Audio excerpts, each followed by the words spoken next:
Greetings. Welcome to Root's third quarter 2025 earnings conference call. At this time, all participants are in a listen-only mode. A question-and-answer session will follow the formal presentation. If anyone should require operator assistance during the conference, please press star zero on your telephone keypad.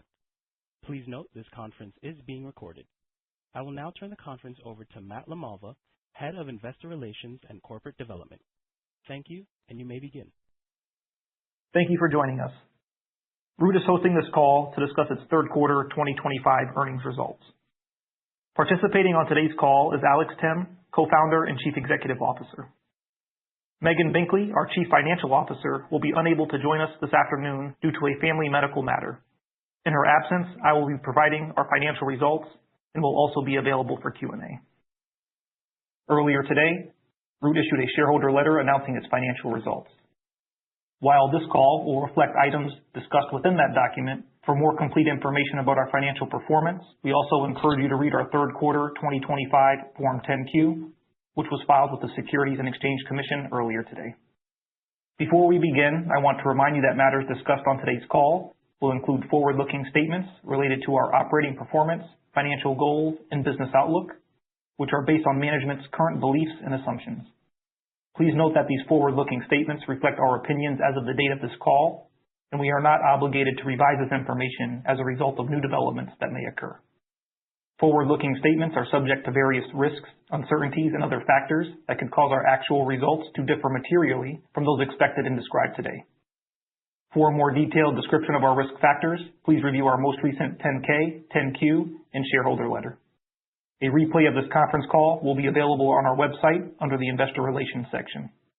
I would also like to remind you that during the call, we will discuss some non-GAAP measures while talking about Root's performance. You can find reconciliations of these historical measures to the nearest comparable GAAP measures in our financial disclosures, all of which are posted on our website at ir.joinroot.com. I will now turn the call over to Alex Timm, Root's co-founder and CEO. Thanks, Matt. The third quarter was another very strong quarter for Root, and we're excited by the momentum we are building. It was a record quarter for policies in force and revenue, driven by accelerating growth in both direct and partnership distribution channels. We achieved this growth while maintaining our exceptional loss ratio performance. As a technology company, we believe we have a structural and durable competitive advantage. This DNA is evident in everything we do, from our customer obsession to our pricing technology, to the people we hire. It is what makes us special. And you saw that come through in the quarter across our pricing algorithm innovations, our partnership platform expansion, and our direct marketing machine, all combining to generate exceptional performance. As one example, we deployed our newest pricing algorithm in the quarter, which is improving customer LTVs by 20% on average.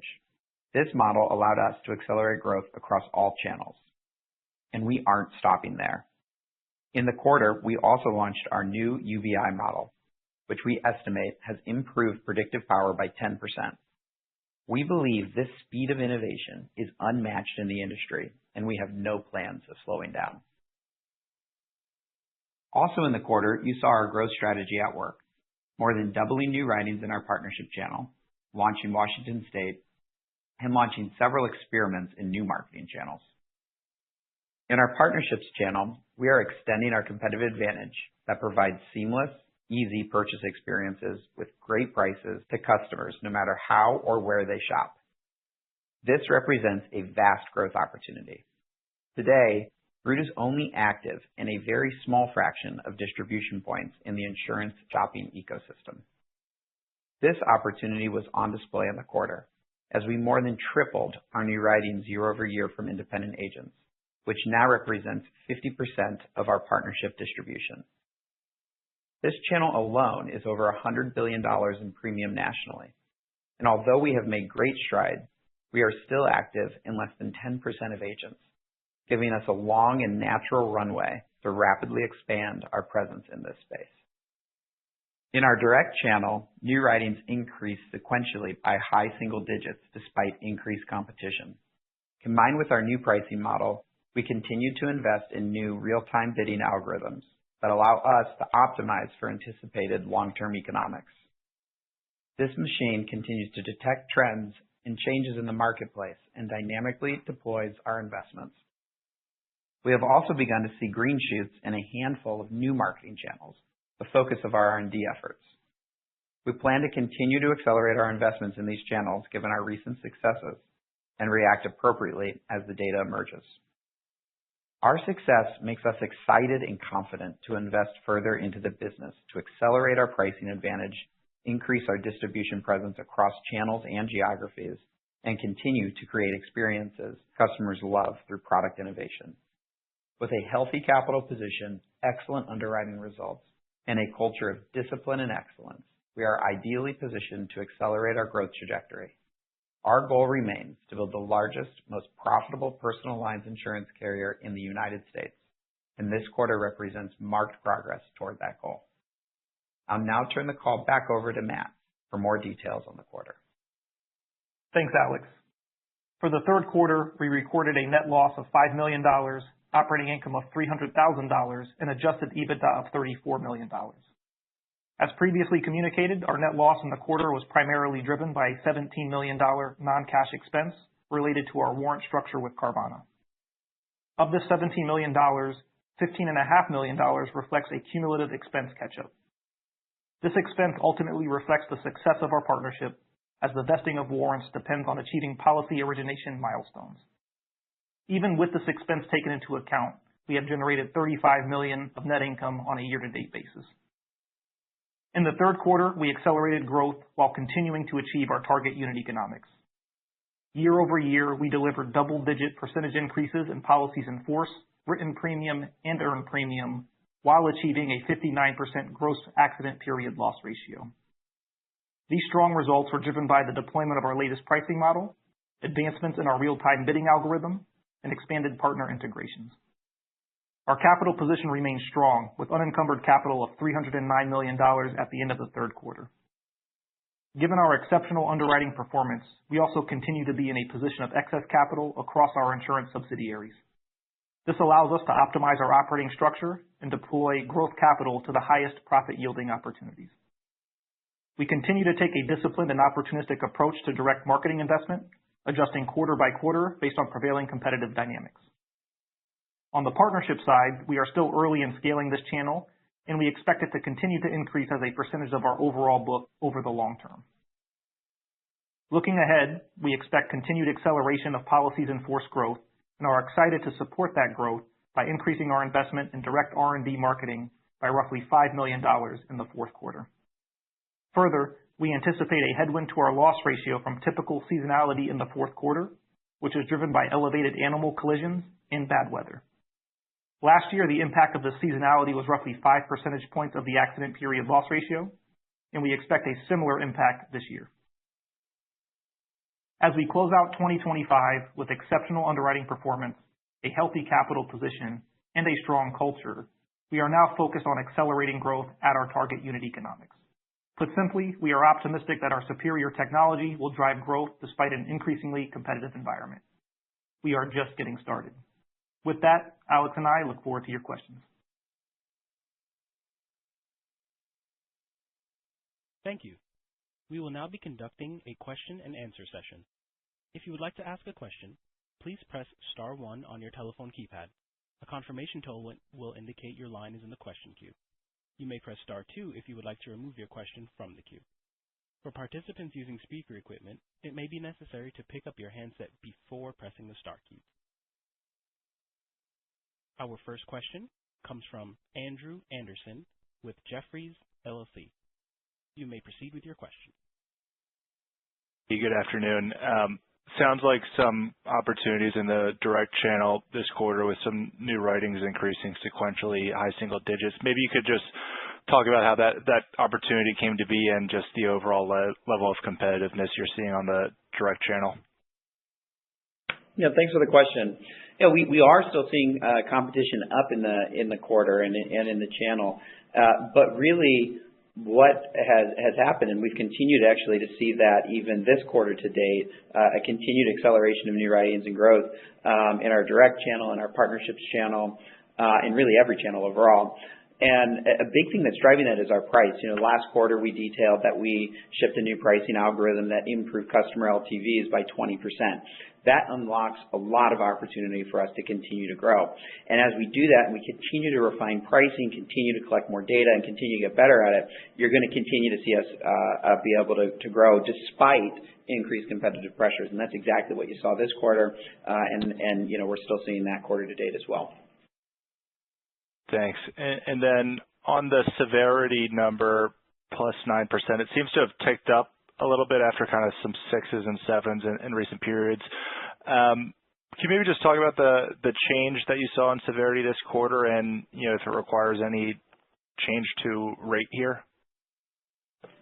We're not anticipating any major changes to rate. It's going to be, we're broadly rate adequate.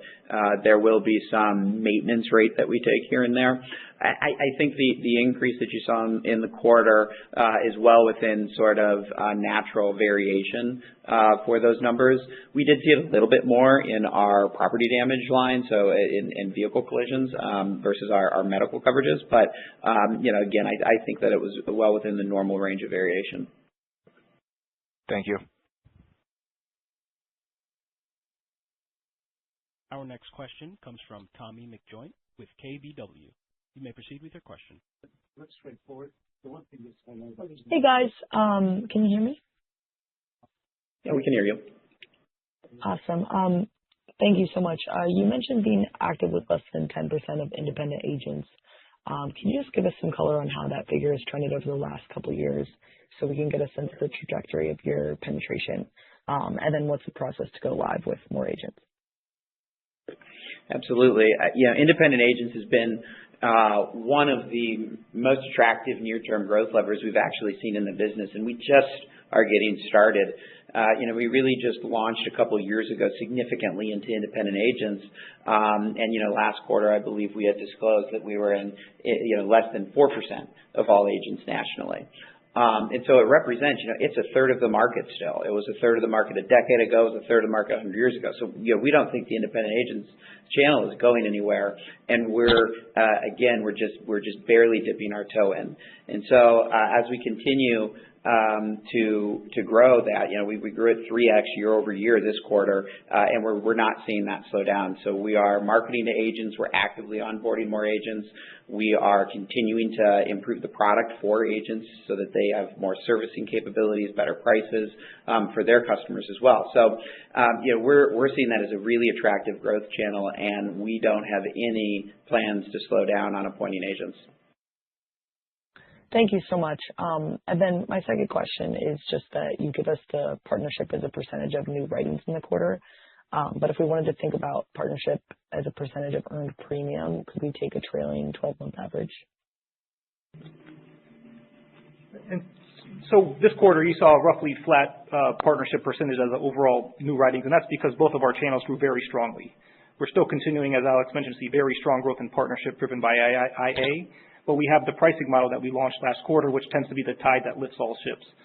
So we are seeing very strong growth there. But when we look over sort of the medium to longer term, we do expect partnership to continue to grow and to continue to be an increasing proportion of our book over time.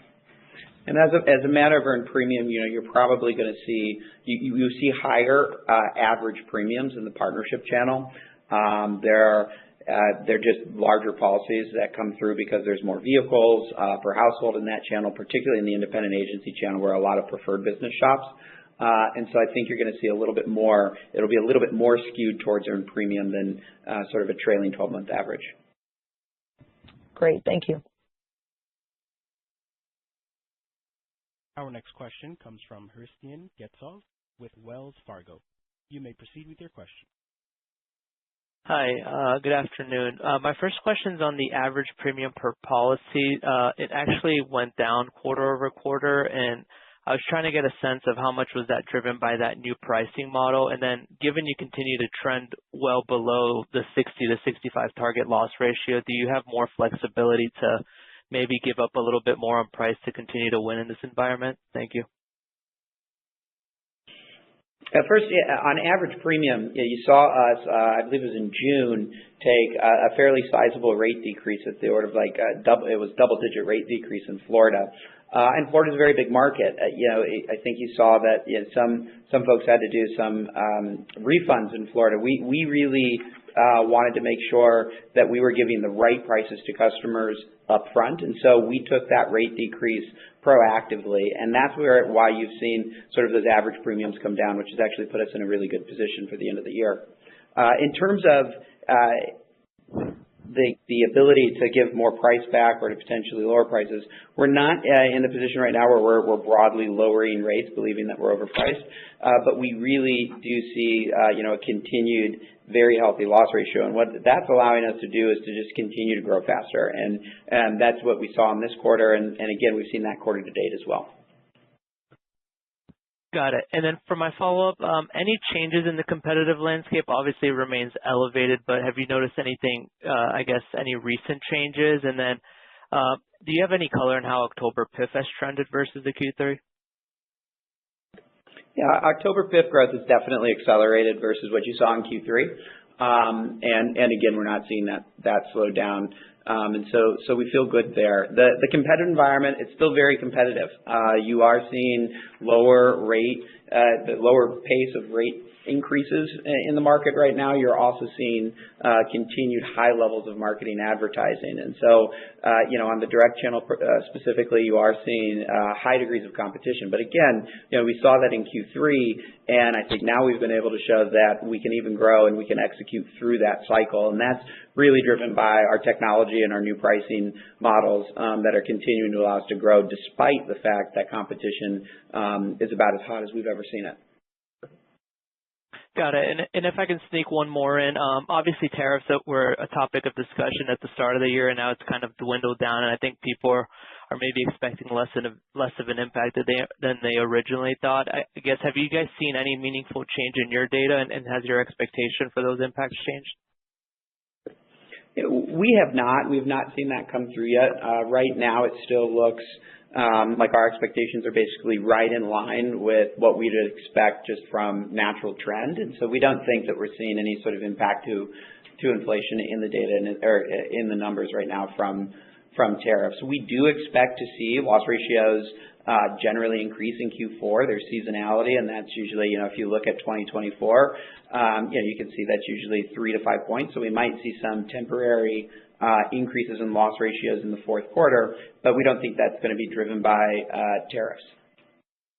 Got it. Thank you so much. Ladies and gentlemen, this now concludes our question and answer session and does conclude today's teleconference as well. Thank you for your participation. Please disconnect your lines and have a wonderful day.